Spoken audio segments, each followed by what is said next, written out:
Good afternoon to all of you.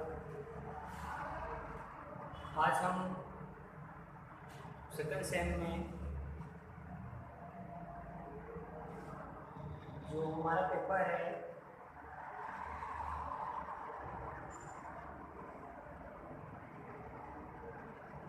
Education psychology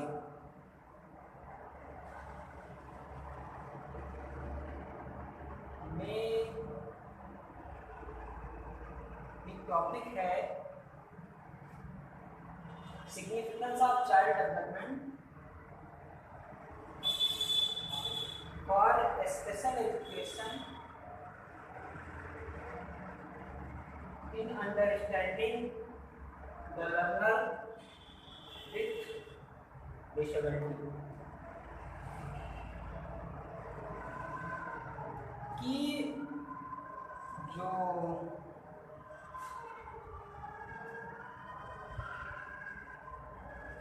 दिव्यांग छात्र हैं,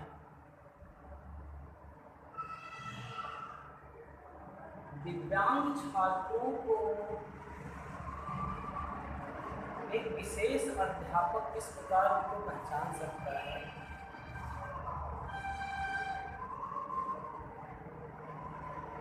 और उसका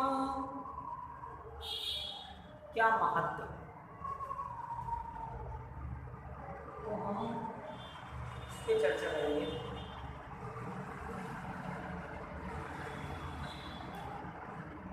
मनोविज्ञान की जो शाखा है group of psychology, group of psychology, group of psychology समूह मनोविज्ञान, इसको बोलते हैं समूह मनोविज्ञान। समूह मनोविज्ञान में अध्यापक का शिक्षण परिस्थितियों में विशेष महत्व होता है।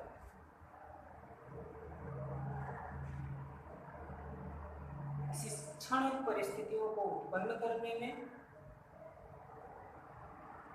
बालकों में शिक्षण गतिविधियां, शिक्षण एटीट्यूड को उत्पन्न करने में एक अध्यापक की महत्वपूर्ण भूमिका।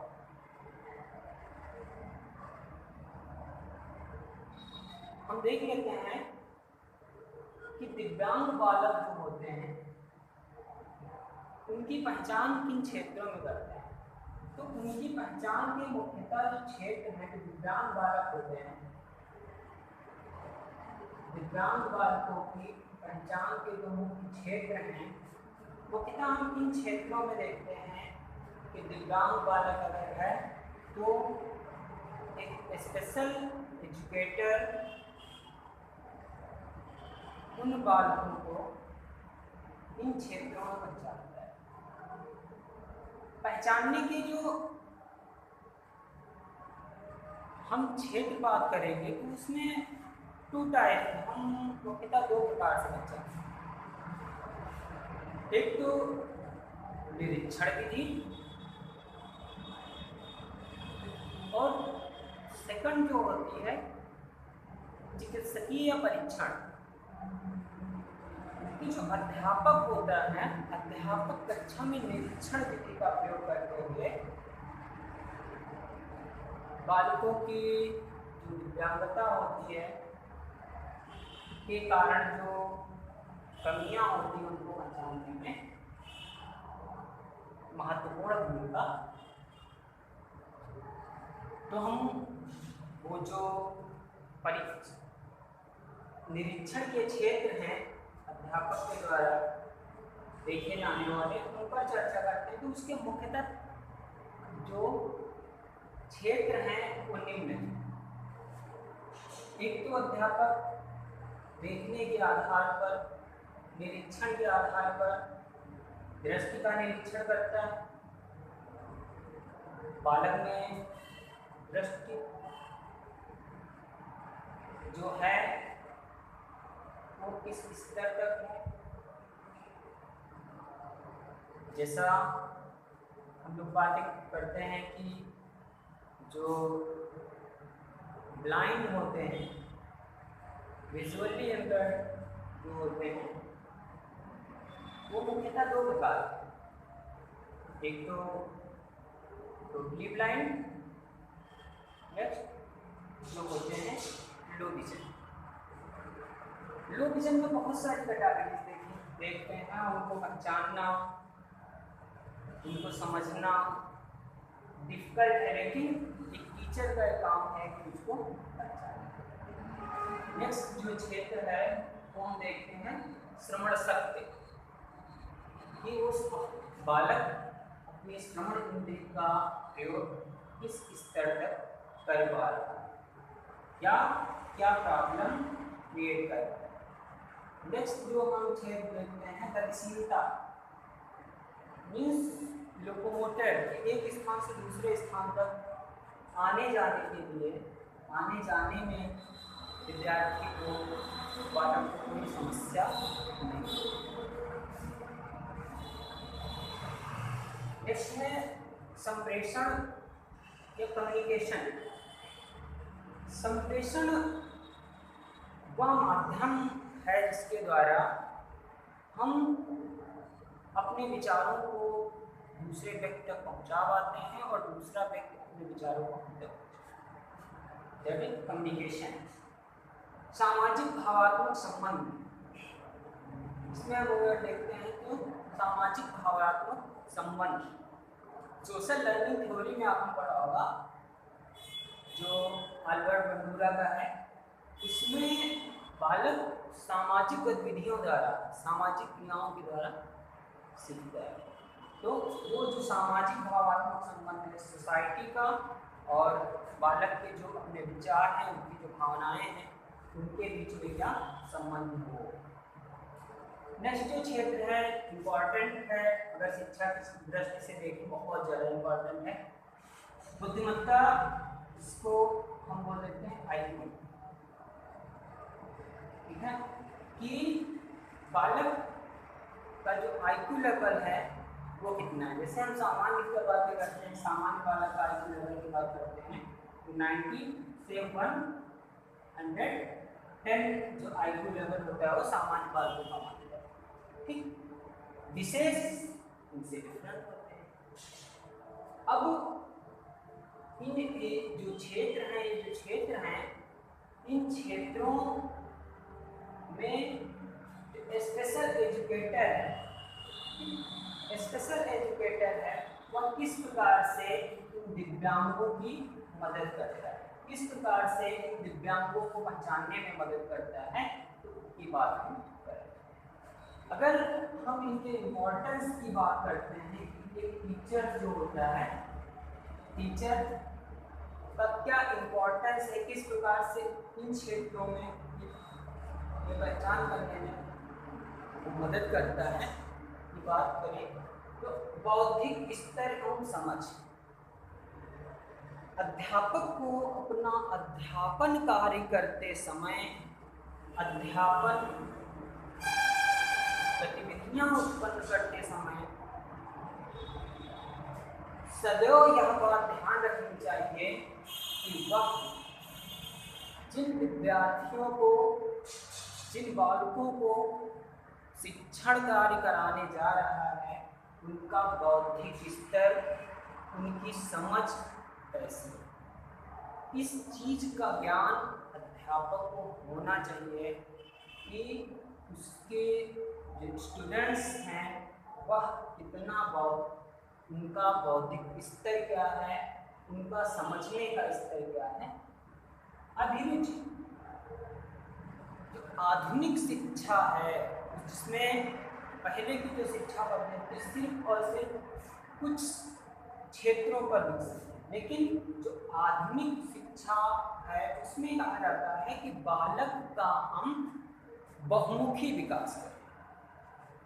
मीन्स अगर वो संगीत सीखना चाहता है तो वो संगीत में अगर इंटरेस्ट ले रहा, संगीत,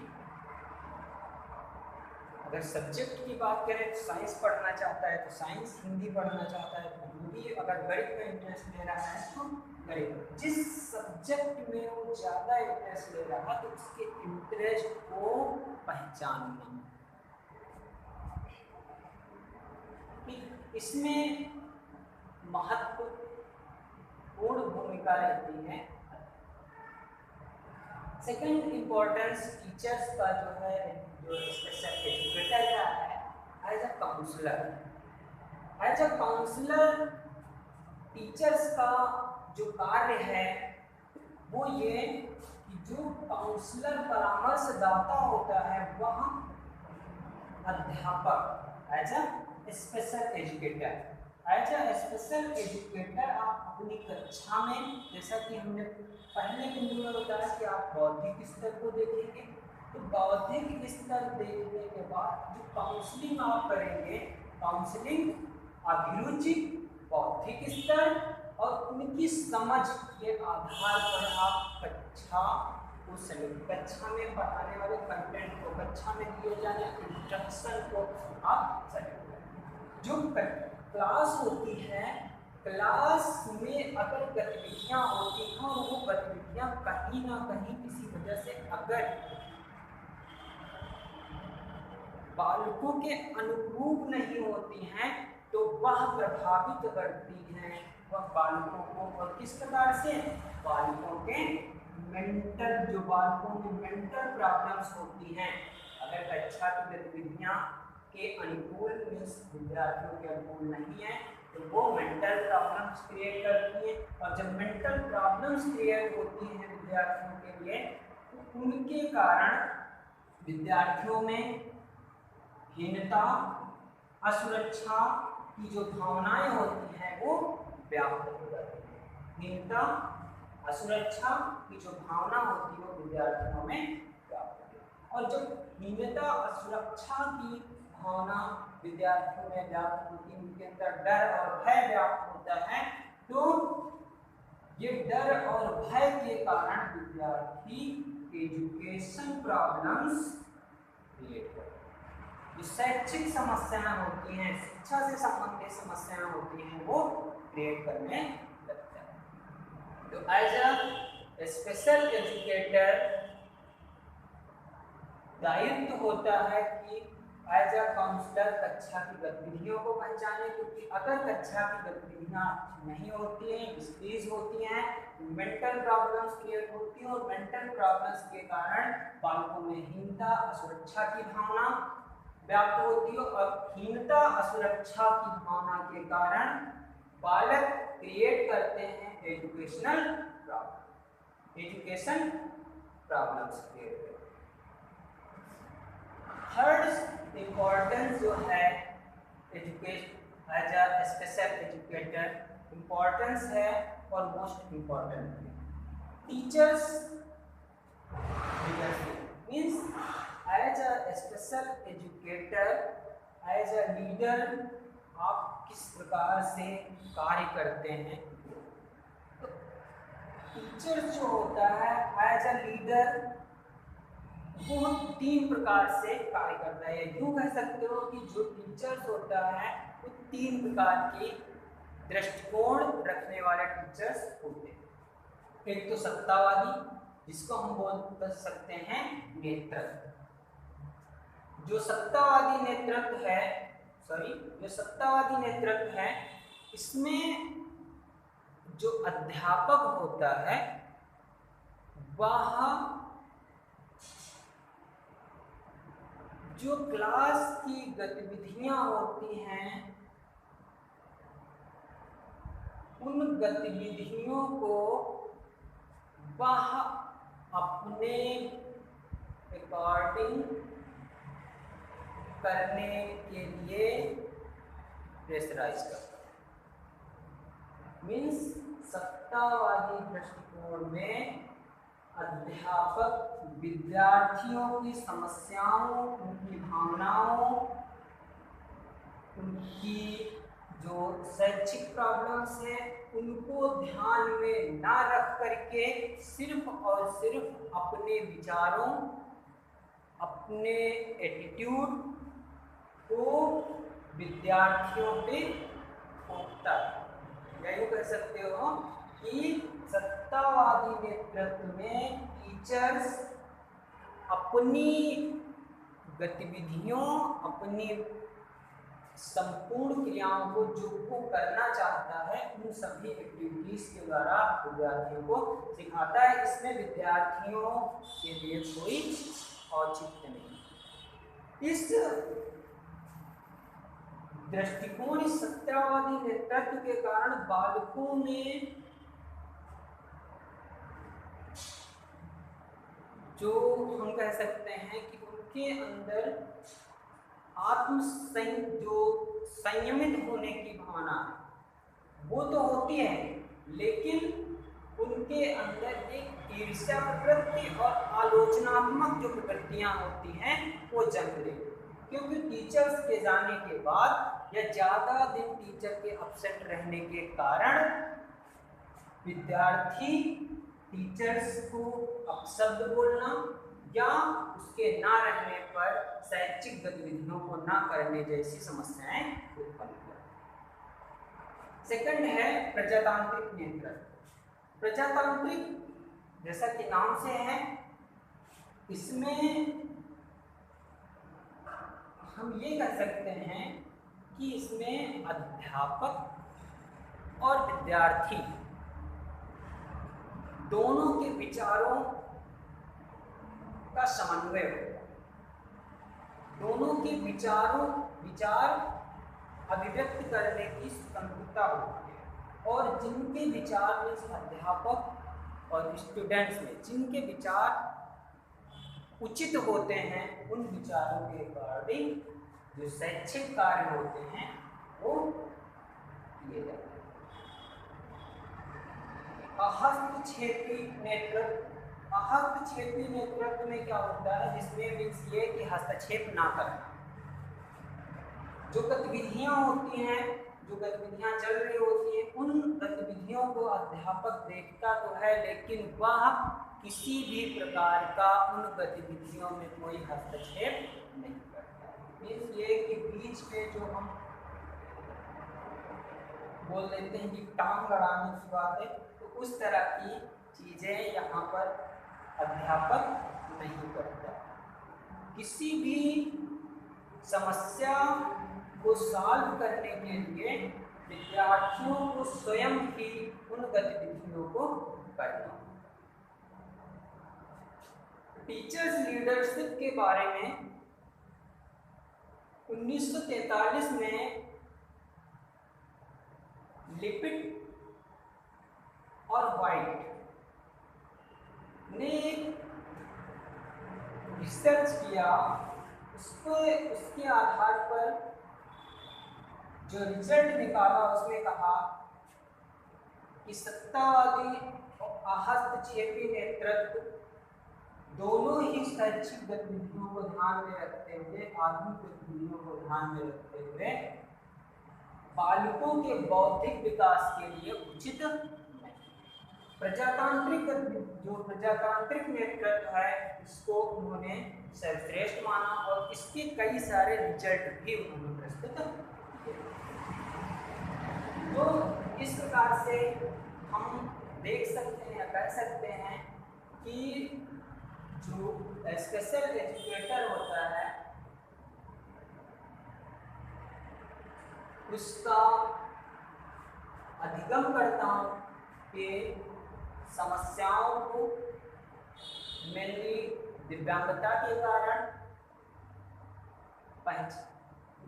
कारण जो समस्याएं उत्पन्न होती हैं उनको सॉल्व करने में उसका महत्वपूर्ण योगदान होते हैं।